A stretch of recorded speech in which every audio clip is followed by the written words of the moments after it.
स्वागत है आपका इंस्टा भारत टाइम्स पर। सदाए इत्तेहाद के मुजाहिद अली बाबा जी ने अमीर शरीयत मौलाना सग़ीर अहमद रशादी साहब के इंतकाल पर गम का इजहार किया। उन्होंने कहा कि इस दौर में अमीर शरीयत का सही इंतखाब बहुत ज़रूरी है, वरना आने वाले दिन संगीन हो सकते हैं।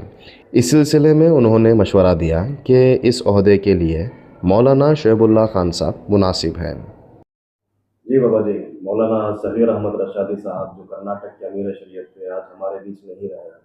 बल्कि रियासत ही नहीं बल्कि मुल्क के लिए एक बहुत बड़ी शख्सियत थी, जो आज पूरा रियासत गमगीन हुआ है। तो फिर एक वीडियो भी आपकी वायरल हो रही है जिसमें आपने अमीर शरीयत का मुतालबा रखा है, तो क्या तफसीलात थी, क्यों ज़रूरत थी उस चीज़ की आपको?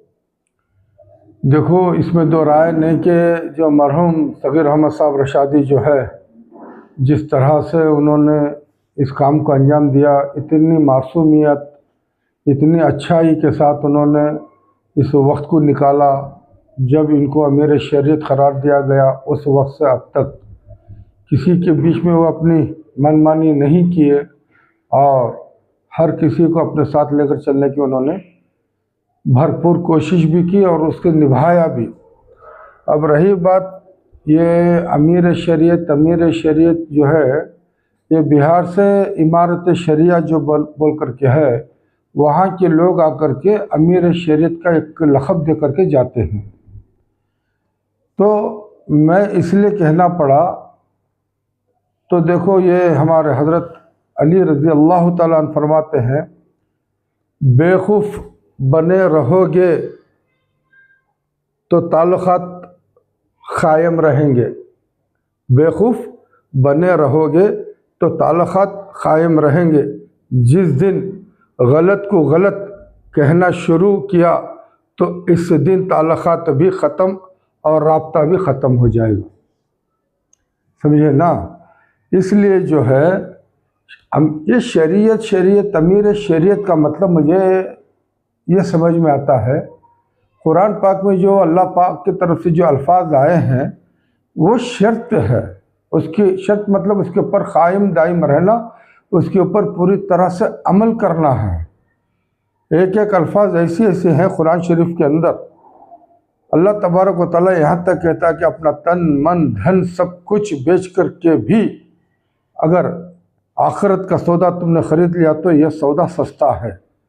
अब यहाँ इस दौर में, इस सदी में अमीर शरीयत के अमीर बोल तो अल्लाह के हैं और इसे लेकर चलने वाले नबी पाक सल्लल्लाहु अलैहि वसल्लम है, और उसे निबाह करने के वास्ते करबला मौजूद है।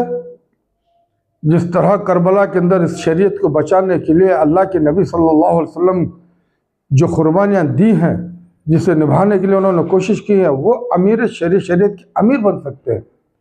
अब यहाँ पता नहीं कि किसी की खुशामद करने वाला, किसी की जी हुजूरी करने वाला, किसी को साथ में रख करके उसकी वो करने वाला, ये सभी मैं सुनने मारा गया ऐसे चर्चे हैं कि ये सब अमीर शरीयत बनने की ख्वाहिश रखते हैं। इससे पहले भी मैंने सुनता था कि बेचारे जब हमारे सग़ीर अहमद साहब जब ज़्यादातर अलाइल थे इसमें जो तबीयत के बारे में, तो बहुत लोग इंतज़ार कर रहे थे इनके बाद कौन बनेगा। मैंने सोचा दो आदमी हमारी नज़र में थे।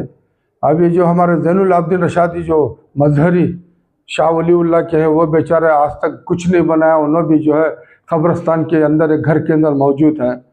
ऐसे लोगों के अंदर ज़रा बहुत सोच सकते थे कि भाई इनको ज़रा और भी आगे ले जा सकते थे।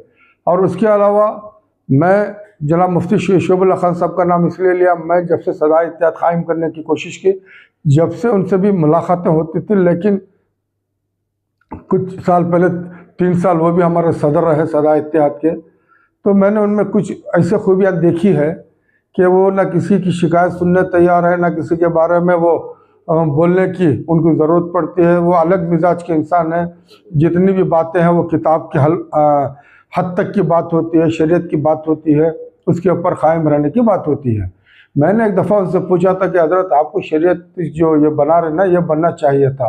तो उन्होंने बोला नहीं बाबा, इसकी मुझे ज़रूरत नहीं थी, मुझे बस मैं ग़ुलामी शरीयत बनना चाहता हूँ, मैं शरीयत का अमीर कैसे बन सकता हूँ। मैं उसके पासदारी, ये अल्फाज जो थे एक सही इल्म रखने वाले के अल्फाज थे, समझे ना। इस वजह से जो है मैंने सोचा कि अगर इस का नाम को अगर वाकई बिहार से आए हुए या बिहार से जो इमारत शरिया जो है, अमीर शरिया जो बनाने वाले हैं, उनको भी सोचना चाहिए किस इंसान को बनाए। अब मैं एक कमेंट्स भी देखा कि उसके अंदर भी ये भी है कि उनके ऊपर IMA का ये लग चुका है, वो कैसे हो सकते हैं।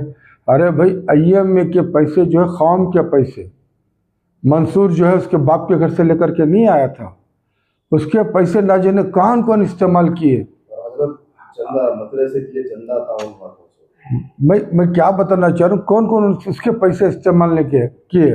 IMA के नाम से कौम के पैसे थे, कौम को तबाह किया मंसूर ने। वो पैसे में कई सियासतदान भी इन्वॉल्व है, लॉ एंड ऑर्डर भी बहुत से पहले भूल चुका हूँ मैं, समझे ना। बहुत से MLA, बहुत से लोग और लीडर सब उसके अंदर कौम के पैसा IMA के नाम से खा चुके हैं। इसने इनको इस्तेमाल इसलिए ऐसा किया कि शरीयत के हिसाब से मैं ये बिजनेस कर रहा हूँ, इसके अंदर ये जो है इनकम आती है, ये मैं कौम के लिए ये मैं देना चाह रहा हूँ।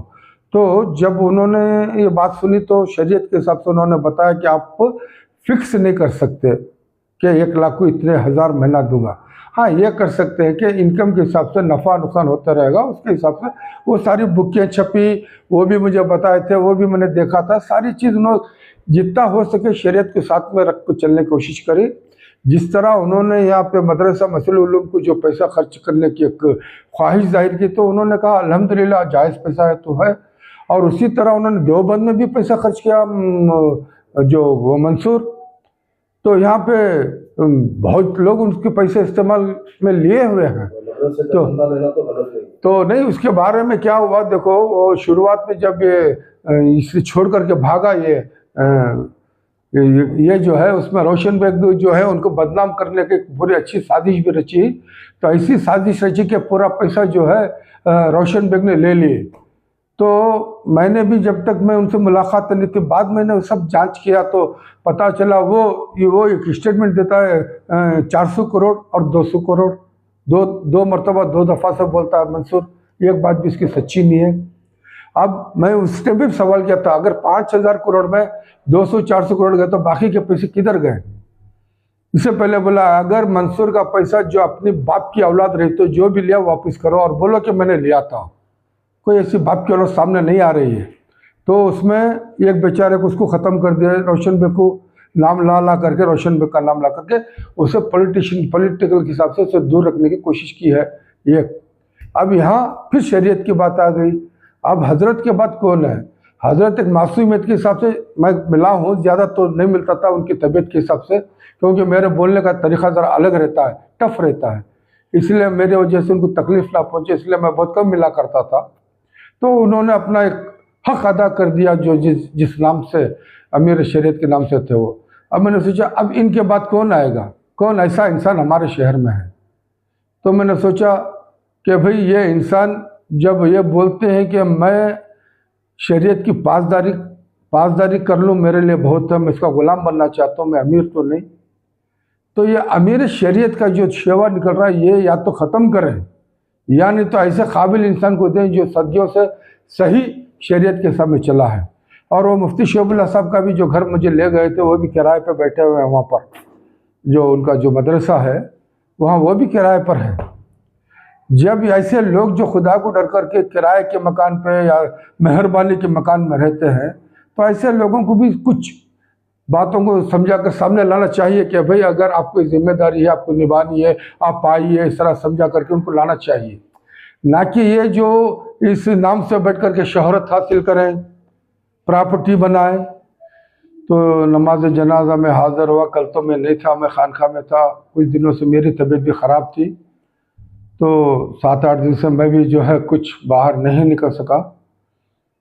अब अल्लाह ताला से ही दुआ हमने करके एक मासूम जैसा शख्स जो है, जो अब तक जो अमीर शरीयत के नाम से जो उनको रखा गया था, तो जिस तरह से उन्होंने किसी को बुरा भला कहे बगैर एक दूसरे को अपने साथ में ले करके उन्होंने जिस तरह से गए, तो एक निभाने का जो तरीक़ा उनमें था तो उन्होंने उस तरह से निभाया है।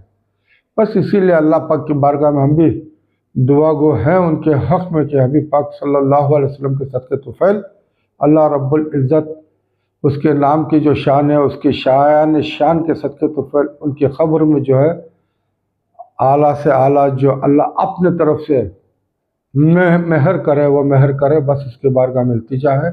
बस ये कहता हूँ कि जो भी बिहार से आए या आने वाले हैं या तो अमीर शरीयत इस काबिल है उसे देख करके ऐलान करे या नहीं तो इस बात को ख़त्म करें, क्योंकि अहले बैत के सिवा कोई शरीयत को बचाया नहीं। हमारे पास 3 वाक़ये हैं।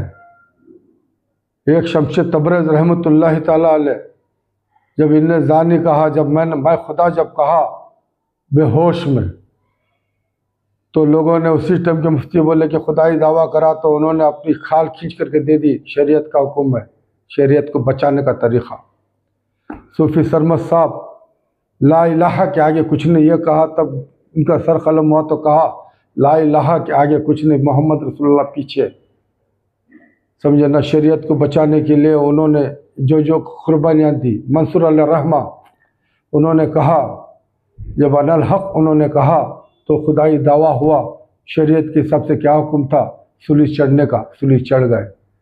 और ये 3 अल्फाज जो है बेखुदी में थे, फना फिल शेख में थे, तब ये अल्फाज उनकी ज़बानों से निकला था तीनों की।